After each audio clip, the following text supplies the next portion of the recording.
E agora a gente entra na segunda parte da aula, que são os softwares maliciosos, que é malware, né?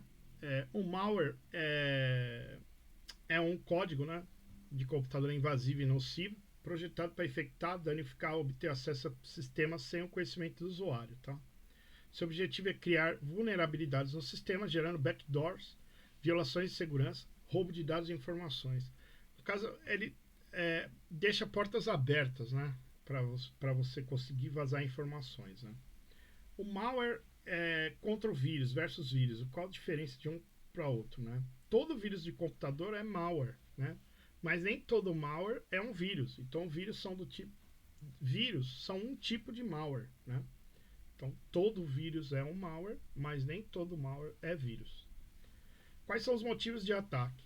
Vantagens financeiras, né? Coletar informações confidenciais, autopromoção, vandalismo, extorsão, né? Esses são os motivos, né? Como que funciona? Normalmente a infecção ocorre quando o usuário baixa ou instala software malicioso involuntariamente. Clica em link, visita site, faz um compartilhamento peer-to-peer, né, entre duas pessoas só, compartilha, né? Normalmente isso é usado em torrents, né? Você compartilha partes lá de arquivos com outros usuários, né? Pendrives infectados. Vai lembrar, pessoal, que o vírus de computador foi inventado anos e anos atrás, né? E começou, segundo que eu fiquei sabendo, através de uma brincadeira, né? O vírus, na verdade, não causava nada no computador, né? Ele só aparecia com mensagens e tal. Com o passar do tempo, ele foi virando algo que era para só destruir o seu sistema, né? Parar de funcionar o seu computador.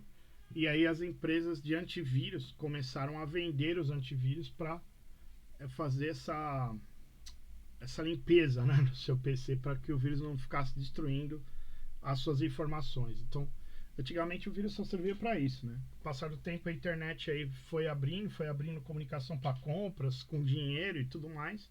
E aí agora o vírus, na verdade, hoje dificilmente você vê, né, vírus, né? A maior parte é tentar invadir o seu PC para copiar informações, né, principalmente financeiras.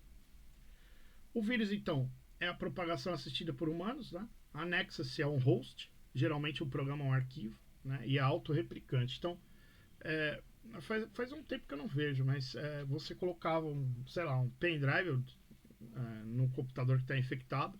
Quando você abre o pendrive, o vírus já se copiava lá para dentro, né? Então, esse pendrive já estava infectado e quando você ia para outro computador, colocava ele, você já passava para outro, né?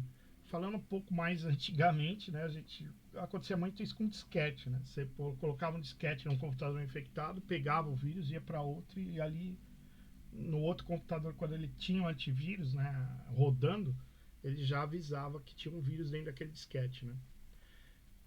Depende da execução do programa ou arquivo hospedeiro para se tornar ativo e infectar. Esse aqui antigamente nem sempre executava o programa. Às vezes só de você colocar o disquete ele já infectava, né, antigamente. Mas no bibliografia que o professor diz que é execução de programa, né, normalmente é o .exe executável, né, que tinha hospedeiro, né, que deixava ele ativo. Os meios de propagação, né, e-mail, mídias removíveis, hoje em dia só pendrives, né, links e redes sociais, né. Tipo específico, você tem vírus de e-mail, vírus de script, vírus de macro, né, do Office e de telefone celular, né. Então, isso seria um resumo do vírus, né. O worm é propagação automática, sem assistência humana, né. Essa daqui normalmente precisa de um humano, né, para você clicar, abrir e tal. Esse aqui não, né.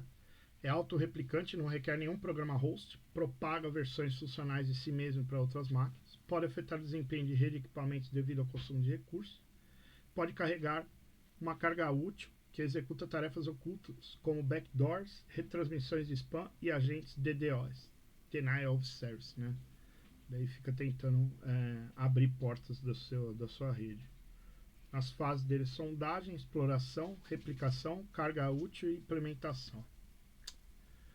Outro tipo de software malicioso é o cavalo de Troia, o Trojan, Normalmente você baixa e é, não é identificado como um programa malicioso, né? Mas ele oculta, né, uma operação maliciosa para roubar informações, né, danificar o sistema. Geralmente é um arquivo único que necessita ser explicitamente executado. Só que normalmente com link, né, pessoal? Você clica no link, executa e pronto, tá o cavalo de Troia dentro do seu PC. Pode ser instalado por usuários, administradores, né, ou como parte da carga útil de outro malware, né? Também dá para instalar. Tipos específicos é o downloader, dropper, backdoor, denial of service, destrutivo, clicker, proxy, spy e banker, né, ou bancos. No caso do cavalo de Troia, sempre tentar roubar informações, né, bancárias, seja lá o que for, tentar pegar, né? Hoje em dia eles tentam pegar tudo, né? Até o seu Facebook, etc. Né? Em Instagram, né? Em tudo para tentar é, fazer transformar isso em dinheiro, né? Antigamente o vírus era criado só para destruir o seu PC. Hoje não, hoje eles já são melhores para tentar fazer com que a vítima, né, que quem foi infectado, tenha problemas financeiros, né? Eu tive aí colegas que foram infectados, né, clicou em lugar errado e pegaram, por exemplo, o Instagram de uma colega aí, e aí no próprio perfil dela saiu vendendo geladeira, micro-ondas, se passando por ela e informando que estava vendendo as coisas, que tinha que mudar rápido, que tinha tido um problema, e vendendo as coisas a preço baixo, né? Para os próprios amigos dela. Então, hoje em dia, com as redes sociais, né? Isso avançou muito, porque eles conseguem saber quem é seus amigos, quem são seus parentes, né? E aí eles começam a pedir dinheiro, vantagens financeiras, né?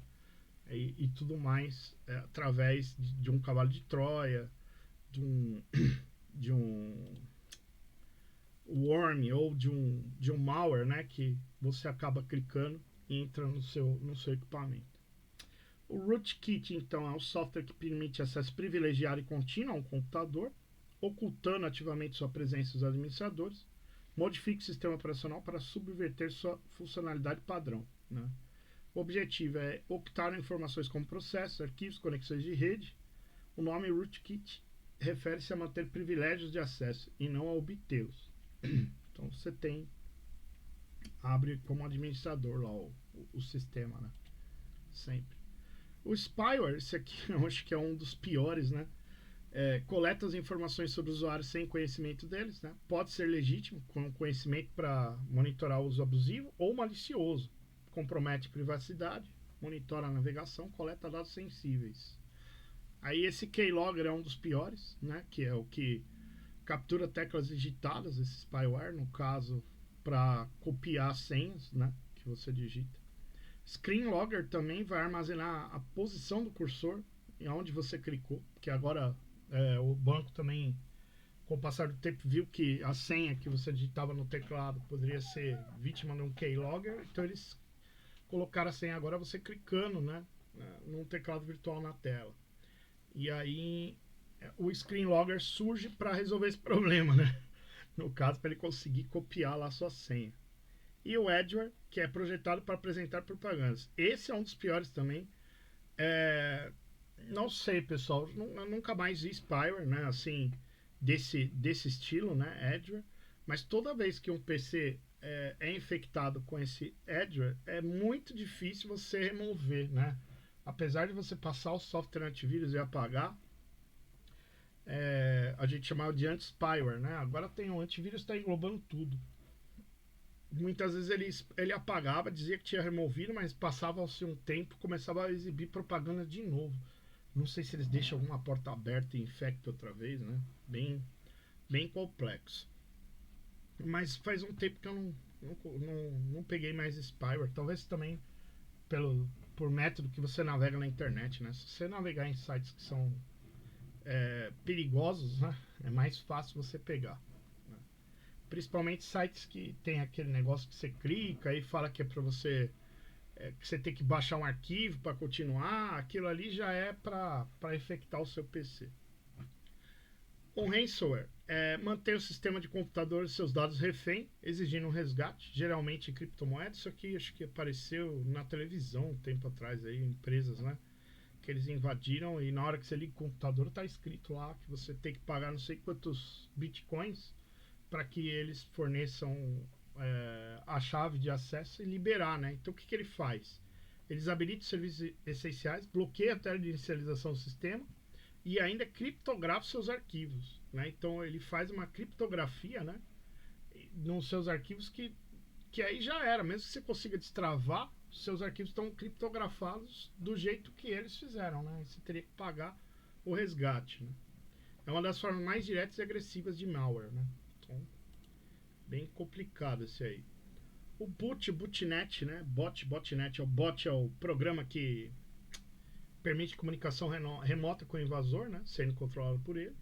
O botnet é a rede de computadores infectados por bots, zumbis, né? Que eles chamam aqui, recebem comandos do controlador, né? Ações do botnet ataques distribuídos e negação de serviço, propagação de malwares, coleta de informações em massa, envio de spam e camuflagem de identidade de atacante. Tá?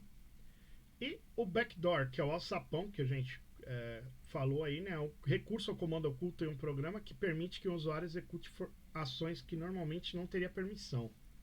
Pode ser não malicioso para depuração em jogos ou deliberado, inserido por programas maliciosos para chantagem ou privilégio secreto. Também pode ser criado por malware em máquinas comprometidas, abre o serviço de escuta TCP, permite conexão shell sem conta e senha e garante acesso futuro remoto ao equipamento comprometido. Aqui está errado meu português aqui, pessoal, acho que apaguei o N errado, tá? Garante. O backdoor, então, no caso, é onde eu deixo a porta aberta para invasão. Lembrando aqui, pessoal, que eles podem também invadir o seu computador ou o seu dispositivo para usar ele como ponte para outras invasões, né? Já ouvi dizer sobre isso também. Então, às vezes o hacker não quer invadir diretamente o PC dele, né? Ele invade o seu, como cria um backdoor lá, né? Invade o seu PC sem o seu consentimento e através do seu PC ele ataca um computador maior, né? Para que seja mais difícil de rastrear ele, né? Depois ele pode apagar as informações do seu PC que são da invasão dele, né? Para não ter problemas, né? De ser encontrado, no caso. Né? Bomba lógica, então, é um programa que executa uma ação maliciosa com resultado determinado em condição lógica. Né? Por exemplo, travar um programa de folha de pagamento se o programador não for pago. Ou travar o programa em uma data específica. Né? Isso é chamado de bomba lógica. Isso para mim, novidade isso. Né? Nunca cheguei a ver, né? Você travar. Mas enfim, é como se fosse um ransomware. Né? Quais são as defesas e contramedidas contra malware? Né? Ataques internos. As violações de segurança facilitadas por alguém da própria organização. Isso aqui acontece às vezes, né? Eu preciso invadir certa organização que tem uma proteção lá geral, né? Então pode ser que alguém forneça o login e senha dele para entrar. Né? Aí pronto, aí você consegue de fora invadir, né? Defesas: evitar pontos únicos de falha, usar ferramentas de arquivamento relatórios, limitar a autoridade e permissões, garantir segurança física de sistemas críticos, monitorar comportamento de funcionários, controlar instalações de software. Né? Então isso aqui é o que você pode fazer como defesa. Né? As ferramentas anti-malware, né? O antivírus, o anti-spyware, anti-rootkit, anti-trojan, né? Detectam e anulam, removem códigos maliciosos. Né? Como eu falei para vocês, eu usei um tempo atrás anti-spyware, tive problemas. Eu tive que formatar o PC, zerar para instalar tudo de novo, porque ele ficava abrindo portas e entrando propaganda, né? Depois de, sei lá, eu lembro de um colega meu que pegou, eu fui lá, removi com anti-spyware, ele falou que tinha resolvido, passou 2 semanas, começou a aparecer um monte de propaganda de novo. Então nós tivemos que zerar o computador. Né? Software anti-malware abrangente detecta, bloqueia e remove vírus utilizando análise heurística e alertando sobre links de sites perigosos. Né? Quais são as técnicas de detecção? É a assinatura, comparar objetos com banco de dados de assinatura, impressão digital do vírus, precisa proteger a integridade do banco de dados. lista branca ou negra, né? Útil para identificar um malware novo e de dia zero, né? Análise heurística. O antivírus determina se o programa é malicioso com base em suas instruções. Pode gerar alarmes falsos. Acontece, né? Muito aí de antivírus dá alarme falso. Análise de código e análise estática. Vai verificar o código sem executar, né? Fazer a filtragem, remoção por partes, verificação de bytecode, né? E a emulação de execução e análise dinâmica. Executa o código em ambiente de emulação isolado, uma máquina virtual, e monitora suas ações. Também seria o último recurso, né? Antes de colocar no seu PC, ele coloca num ambiente de emulação, né? Isso também é bom, né? A gente aprendeu aí numa matéria, não lembro mais a anterior aí, que dá para você instalar, né, um emulador. E daí, se você quiser testar uns programas que você não tem certeza, o ideal é pôr numa máquina virtual, né? Se der problema na máquina virtual, você simplesmente tem um backup dela lá, que era só aquele HD dela, é um arquivo, né? Você apaga a máquina e coloca o backup de volta lá e volta a funcionar, né? Medidas de proteção, então. Atualizações de software, manter todos os softwares atualizados com as últimas versões de patches para corrigir vulnerabilidades.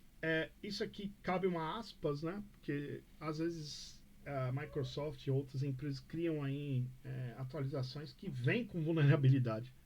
Então o meu conselho é que às vezes você não atualize logo de cara, dê mais um tempo, ver se não vai dar nenhum problema para depois você atualizar. O firewall, né? Que vai proteger contra acessos não autorizados, né? Ter backups, né? Dos seus arquivos, né? Antes de grandes alterações, também é importante. Quarentena, isolar arquivos suspeitos em uma pasta controlada pelo antivírus. Isso aqui o próprio antivírus pergunta se você quer pôr em quarentena, então você pode pôr. Contas de usuários, né? Evitar usar contas de administrador para atividades cotidianas, né? Isso no Linux, né, é uma prática muito usada, né? Você entra como usuário, né, e não como administrador, né, no sistema. Ter cuidado ao navegar, não clicar em pop-ups, banners suspeitos, evitar links, anexos e downloads de fontes não confiáveis, né? Isso também é importante, mas nem sempre a gente consegue, né? Porque hoje em dia você fala, um amigo seu mandou um e-mail e você vai lá e clica, né? E às vezes não é seu amigo que mandou, né? Foi alguém que invadiu o e-mail dele e mandou o e-mail para você. Então tem que tomar cuidado em tudo, né? Instalação de aplicativos. Instalar aplicativos móveis apenas em lojas oficiais. Verificar as classificações e análises, né? No caso aí da App Store, da Play Store, né? Instalar de lá. E discos de recuperação, você sempre manter discos de recuperação para emergência, né? Caso você tenha que zerar o seu PC, o seu celular ou o dispositivo, você ter essa cópia, né? Normalmente o celular já tem uma cópia na nuvem, né? Os computadores, eles não estão fazendo cópia na nuvem porque às vezes é muita coisa, né, para copiar, mas os arquivos você consegue fazer, né, na nuvem. Por fim, certificados digitais são documentos eletrônicos que servem para validar a identidade de uma pessoa, site ou sistemas em ambientes digitais. São essenciais para autenticação e confidencialidade em comunicações seguras. O exemplo HTTPS, que é o HTTP seguro, né? Funciona como uma carteira nacional de habilitação no mundo real, contendo informações de identidade e validação por uma autoridade. Acho que chegamos a falar um pouco, né, na semana 4 ou 3, se não me engano. Funcionamento disso aqui funciona como uma Public Key Infrastructure, que é uma infraestrutura de chave pública, né? Uma combinação de políticas, procedimentos, hardware, software, pessoas necessárias para criar, gerenciar e revogar certificados digitais. Defina como tudo funciona e quais são os padrões. As autoridades certificadoras, então, você vai até uma entidade que vai te dar um certificado digital, né? Coloca uma assinatura digital neles para testar a sua veracidade. O navegador verifica a assinatura de uma central, uma autoridade certificadora. Se não for conhecida, ele alerta o usuário sobre possível falha, né? O exemplo de autoridade certificadora conhecida é o Global Sign, né, pelos navegadores. Qual o processo, né, de fazer uma assinatura digital? Uma entidade, né, por exemplo, o Banco do Brasil, cria um certificado e uma requisição de assinatura do certificado, que é um pedido de assinatura.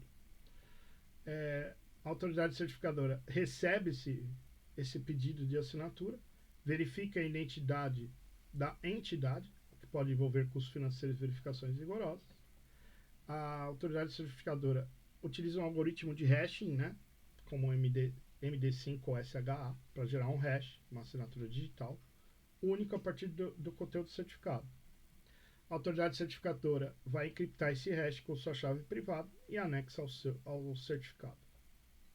Processo de verificação feito pelo navegador. Né? O navegador recebe o certificado digital com a assinatura encriptada, remove a assinatura digital e calcula o hash do certificado original, usando o mesmo algoritmo de hash. Em seguida, ele decripta essa assinatura digital recebida usando a chave pública da autoridade certificadora que assinou o certificado. E as chaves públicas são pré-instaladas e conhecidas pelos navegadores. Tá? Se o hash decriptado for igual ao calculado, a assinatura é válida e a autenticação do site é bem sucedida. Se o cybercriminoso tentar falsificar um certificado, ele não conseguirá forjar a chave pública da autoridade certificadora e a verificação falhará, levando o navegador a emitir um alerta. Tá? Então, é um processo que é bem difícil, né, ele fraudar. Né? O exemplo de uso é HTTPS, que garante que o usuário está se comunicando com o site correto e comunicação é confidencial. Né? O PIX, que vai garantir a autenticidade das transações e mensagens, né? Usando certificados digitais da ICP Brasil e protocolos TLS. Né? O Hardware Security Modules, dispositivos de hardware que protegem e gerenciam chaves criptografadas, certificados digitais, garantindo alta performance e segurança. Tá? As chaves são armazenadas separadamente dos dados dentro dos limites do HSM. Problemas sem certificado são ataques de redirecionamento de DNS, manipulação do arquivo de hosts, que podem levar usuários a sites falsos, como demonstrado na fonte, que é resolvido pela autenticação com certificados.